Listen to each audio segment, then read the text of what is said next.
I read a great piece by teacher Jessica Lay recently.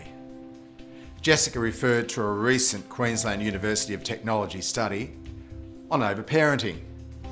The study is titled, "Can a Parent Do Too Much for Their Child?" It seems that the parenting professionals in the study responded with a resounding yes. Jessica cited examples of overparenting that many teachers may be familiar with. Examples such as taking their child's perception as the truth, regardless of the facts, being too quick to believe their child over the adult and deny the possibility that their child maybe was at fault, rushing to school at the whim of a phone call from their child to deliver forgotten lunches, forgotten assignments, and forgotten uniforms.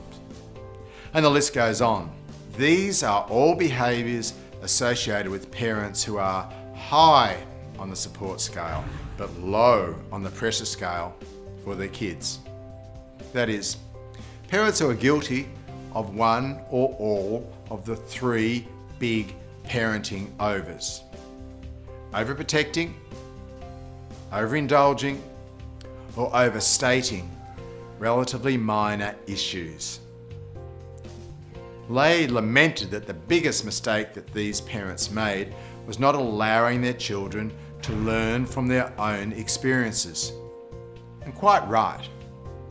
Helicopter parents typically rob kids of valuable learning opportunities that the social nature of schooling throws their way every day, including dealing with kids who don't like them, fixing up their own forgetfulness, handling disappointment, and failing the first, second, and even the third time they do something or anything new.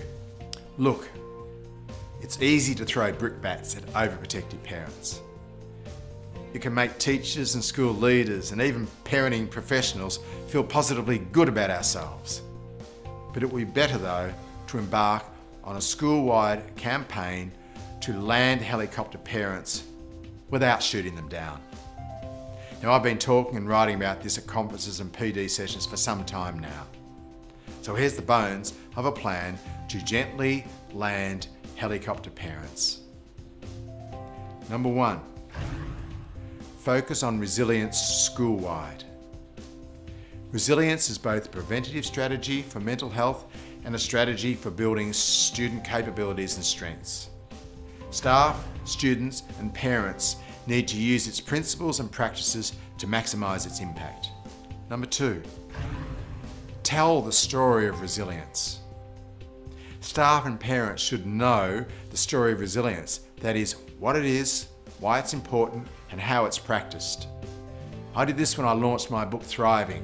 The 21,000 parents who read my newsletter Happy Kids are now becoming familiar with the thriving parenting approach because I bang on about it every week in one form or another. The story of resilience needs to be repeated and repeated until we all understand what it's about. Number 3, build your proprietary language around resilience. Resiliency practice has its own language. Schools that land helicopter parents develop their own terms and phrases that have meaning and use them across the whole school.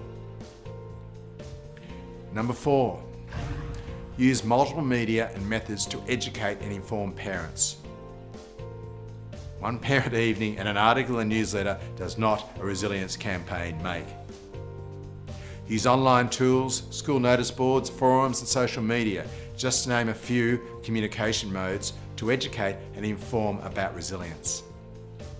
And number 5, involve all staff, including the front desk and support staff, in using and relating resilience principles.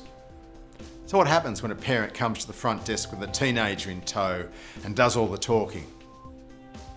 Hopefully your front desk team will thank that parent for their concern and begin to tactfully address the teenager who should have done the talking in the first place. This is a minor example, but it's so important that everyone is in on the act, not just teachers. Now, this isn't the whole plan to land helicopter parents, but it's a start. But be warned, it takes time and a concerted effort across the whole school to land helicopter parents, but it's well worth the effort. The alternative, shooting down helicopter parents, is ineffective, stressful and potentially harmful to important family-school partnerships.